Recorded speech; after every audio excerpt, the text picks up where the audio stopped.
नमस्कार बच्चों, मैं शशिकांत जायंगीर आपका स्वागत करता हूं हमारे YouTube channel economics education hub Shashikant sir के चैनल में।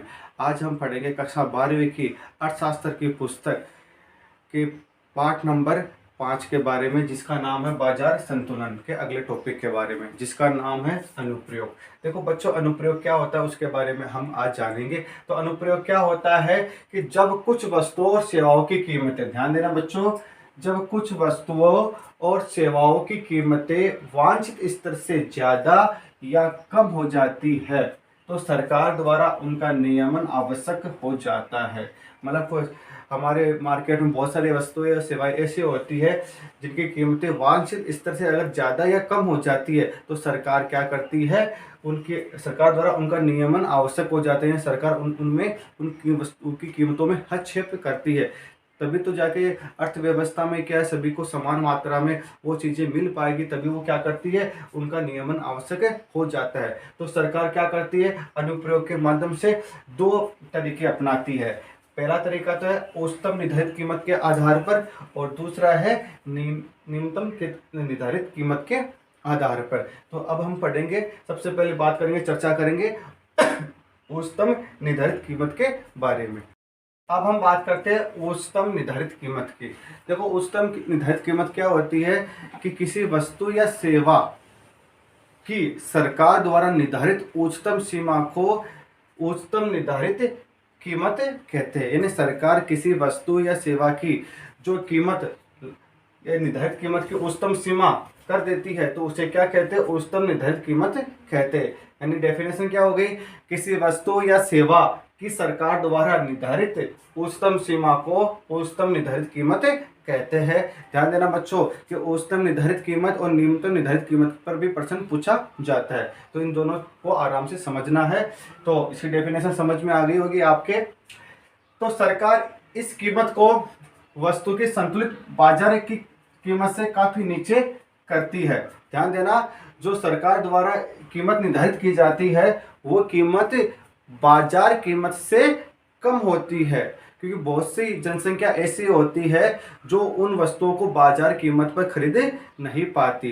तो सरकार द्वारा उन वस्तुओं की पूर्ति के लिए, उन जनसंख्या को उस वस्तु की पूर्ति के लिए उसकी कीमत क्या कर देती है, कम कर देती है। जैसे गेहूं है, चावल है, मिट्टी का तेल है या चीनी आदि बहुत सारी वस्तुएं होती है, वो क्या करती है, सरकार अन्य जनसंख्या को उपलब्ध करवाती है। इसकी कीमत बाजार निर्धारित कीमत से कम रखी जाती है। ध्यान देना बच्चों, मैंने अभी बताया कि इसकी जो कीमत होती है वो बाजार निर्धारित कीमत से कम रखी जाती है, क्योंकि बाजार कीमत पर इन वस्तुओं को जनसंख्या का कुछ भाग खरीदने में असमर्थ रहता है या समर्थ नहीं होता। यानी क्या होता है कि जनसंख्या का कुछ भाग ऐसा होता है जो इन वस्तुओं को बाजार कीमत पर खरीद नहीं पाता। ठीक है, अतः सरकार हस्तक्षेप कर वस्तु की उच्चतम निर्धारित कीमत निर्धारित करती है। तो समझ में आ गया होगा कि सरकार द्वारा उच्चतम निर्धारित कीमत क्यों, उच्चतम सीमा क्यों निर्धारित की जाती है, क्योंकि जो जनसंख्या इन वस्तुओं का उपभोग नहीं कर पाती, उनको उपभोग करने के लिए सरकार क्या करती है, उच्चतम सीमा निर्धारित करती है। अब इसको हम गेहूं के उदाहरण के माध्यम से समझेंगे, कि गेहूं के उदाहरण से समझेंगे कि गेहूं के अधिमांग। अब देखो, मैं एक उदाहरण देता हूं, रेखा चित्र के माध्यम से समझेंगे कि ये है मांग वक्र, ये है पूर्ति वक्र। ठीक है, ये कीमत हो गई बाजार ओपी और मात्रा हो गई ओक्यू। सरकार क्या करती है, इसकी कीमत निर्धारित करती है पीसी, जो ये हो गई। ठीक है, अब इस कीमत पर क्या होती है, पूर्ति तो होती है OQ1 और मांग होती है OQ2। तो मांग हो गई OQ2 के बराबर। ठीक है, तो समझ में आया होगा बच्चों आपके कि सरकार द्वारा क्या की जाती है, कीमत को कम की जाती है। तो इस स्थिति में क्या होती है, अधिमांग की स्थिति हो जाती है, अधिमांग की स्थिति हो जाती है। तो अधिमांग की स्थिति में क्या होता है, मांग को पूर्ति तो कम हो जाती है और मांग क्या हो जाती है, अधिक हो जाती है। तो देखो, गेहूं के अधिमांग के कारण लोग गेहूं को उस सीमा तक खरीद नहीं पाएंगे जिस सीमा तक वे खरीदना चाहते हैं। ध्यान देना कि अधिमांग की स्थिति में क्या होता है कि जो लोग गेहूं को उस सीमा तक खरीद नहीं पाएंगे जिस सीमा तक वो खरीदना चाहते हैं। यानी जितना वो खरीदना चाहेंगे उतना वो खरीद नहीं पाते, क्योंकि गेहूं की पूर्ति क्या होती है, कम होती है। गेहूं की पूर्ति कम है, देख लो गेहूं की पूर्ति कितनी है, OQ1 है, जबकि गेहूं की मांग कितनी हो रही है, OQ2 है। तो उस सीमा तक खरीद नहीं पाएंगे। तो सरकार ऐसी स्थिति में उपभोक्ताओं को लिए राशन कूपन जारी करती है। तो आपने देखा होगा कि मार्केट, हमारे गाँवों में, शहरों में क्या है, राशन की दुकानें होती है।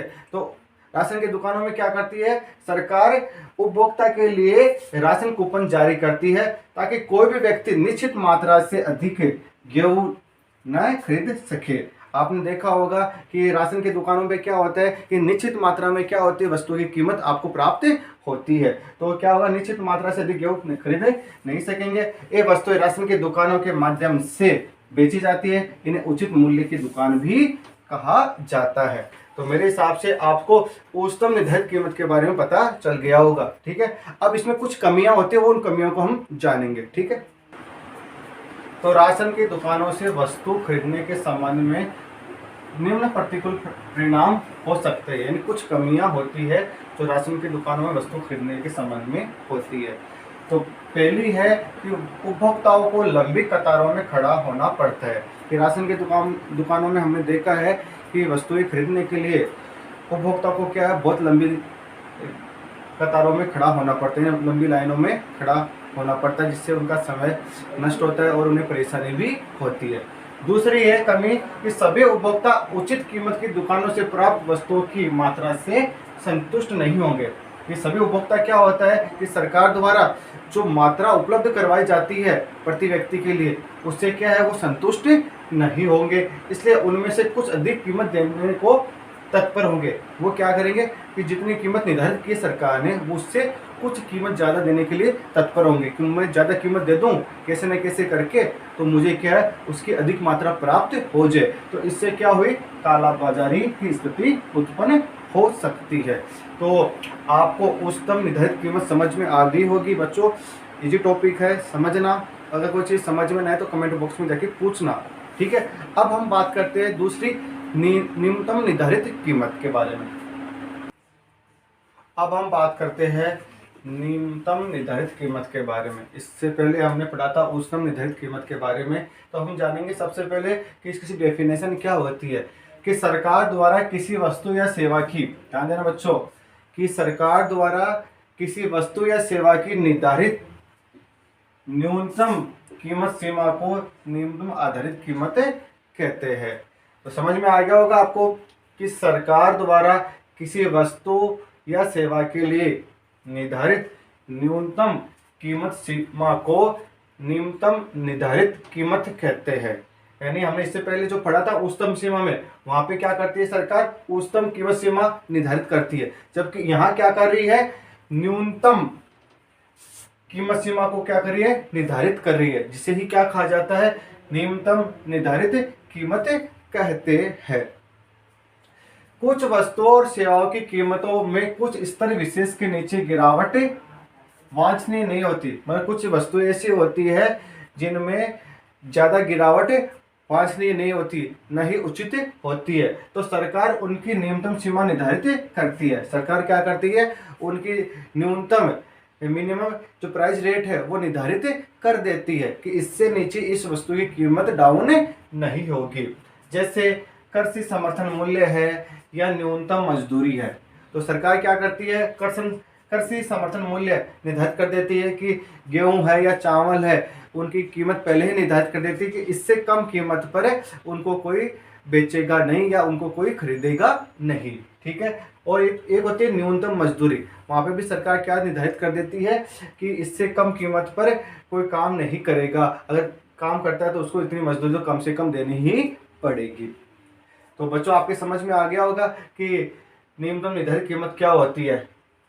न्यूनतम निर्धारित कीमत बाजार द्वारा निर्धारित कीमतों से उच्च स्तर पर तय की जाती है। यानी मार्केट में जो कीमत है उससे अधिक कीमत पर क्या होती है, वो डिसाइड की जाती है, यानी निर्धारित की जाती है। यानी बाजार में जो कीमत है उससे क्या होगी, अधिक कीमत क्या है, डिसाइड की जाएगी।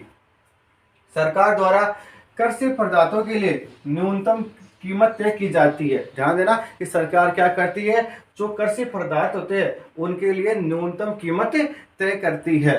अर्थात उस कीमत से नीचे कीमत पर उसे व्यापारी द्वारा नहीं खरीदा जाएगा। तो मैंने अभी थोड़ी देर पहले बताया है कि उससे कम कीमत पर है व्यापारी द्वारा उसको खरीदा नहीं जाएगा। इसी प्रकार श्रमिकों के लिए न्यूनतम मजदूरी दर भी निर्धारित कर दी जाती है। मतलब कृषि के लिए एक तो क्या है, न्यूनतम समर्थन मूल्य निर्धारित कर देती है और श्रमिकों के लिए न्यूनतम मजदूरी दर निर्धारित कर देती है। फिर है समर्थन मूल्य। तो समर्थन मूल्य कैसे आता है, देख ध्यान देना बच्चों कि जैसे मान लो ये है बाजार कीमत ओपी हो गई और मात्रा ओक्यू हो गई, ठीक है। तो सरकार क्या करती है, बाजार कीमत से अधिक कीमत पर क्या करती है, न्यूनतम निर्धारित कीमत डिसाइड करती है। तो ये हो गई पीएफ। तो इस स्थिति में क्या होता है कि मांग तो हो गई OQ1 और पूर्ति हो गई OQ2, यानी ए और बी के बराबर क्या है, अधिपूर्ति की स्थिति है। ए और बी के बराबर क्या है, अधिपूर्ति की स्थिति है। तो इस स्थिति में क्या होता है, यहाँ अधिपूर्ति की स्थिति उत्पन्न हो जाती है। देखो मैंने आपको रेखा चित्र के माध्यम से बता दिया कि यहाँ पे क्या होती है, अधिपूर्ति की स्थिति उत्पन्न हो जाती है। तो इस अधिक्य को सरकार स्वयं खरीद कर कीमतों को गिरने से रोकती है। तो सरकार क्या करती है, जो माल होता है जो उस वस्तु को स्वयं खरीद लेती है, जिससे क्या होती है, स्वयं खरीदकर कीमतों को गिरने से रोकती है, यानी कीमतें नहीं गिरनी चाहिए। इसलिए सरकार क्या करती है, जो भी वस्तु का उत्पादन होता है वो स्वयं खरीद लेती है। तो इस प्रकार आज के जो टॉपिक है उसमें हमने अनुप्रयोग पढ़ा था, जिसमें उच्चतम निर्धारित कीमत और न्यूनतम निर्धारित कीमतों के बारे में जाना है। दोनों बहुत इजी है, एक में उच्च सीमा होती है तो एक में निम्न सीमा निर्धारित कर दी जाती है सरकार द्वारा, ठीक है। तो मेरे हिसाब के मैं आशा करता हूँ कि आज का जो टॉपिक है वो आपको अच्छी से समझ में आया होगा। अगर हमारा ये वीडियो अच्छा लगा, हमारा जो टॉपिक अच्छा लगा, तो हमारे चैनल को सब्सक्राइब कीजिए, लाइक कीजिए और दोस्तों के साथ अधिक से अधिक शेयर कीजिए। धन्यवाद।